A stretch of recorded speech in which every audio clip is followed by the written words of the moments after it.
বিশ্বের অন্যতম দীর্ঘ সমুদ্র সৈকত কক্সবাজার। সুনীল জলরাশি আর বালুকা বেলায় সোনালী সূর্যের ঝলকানি, চারপাশে শুধু প্রকৃতির উচ্ছ্বাস। প্রবালদ্বীপ সেন্ট মার্টিনে বর্ণিল মাছ আর নীল জলের খেলাঘর, পাহাড়ি সবুজের বুকে গড়ে উঠেছে রোমাঞ্চপ্রিয় পর্যটকদের স্বপ্নের গন্তব্য।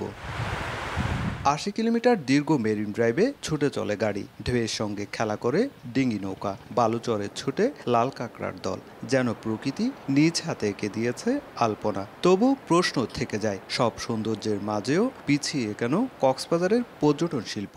আমি হকারকে যেতে বললাম, বিক্রি আসলো, বিক্রি যেতে বললাম, ফটোগ্রাফার আসলো। ২০,০০০ টাকার বিনিময়ে আমি কি পাইছি? শুধু খালি সমুদ্র আর হোটেলটা। পরিবেশটা নষ্ট হয়ে গেছে।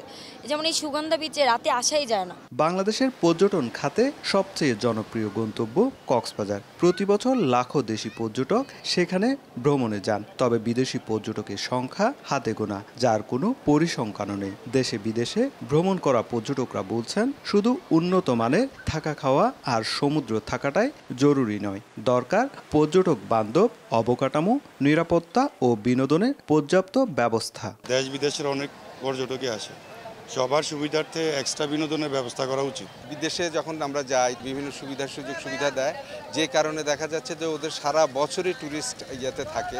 এমন পরিস্থিতি নিয়ে হতাশ পর্যটন সংশ্লিষ্টরাও। তারা বলছেন, সরকারের পক্ষ থেকে নেই সুসংগঠিত কোনো উদ্যোগ, আন্তর্জাতিক পর্যটকদের আকর্ষণের প্রচারণাও।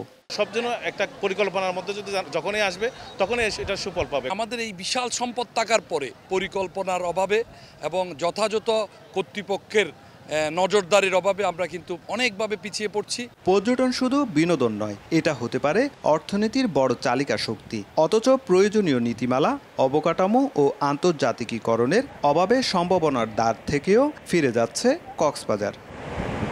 সুজাউদ্দিন রুবেল, সময় সংবাদ, কক্সবাজার।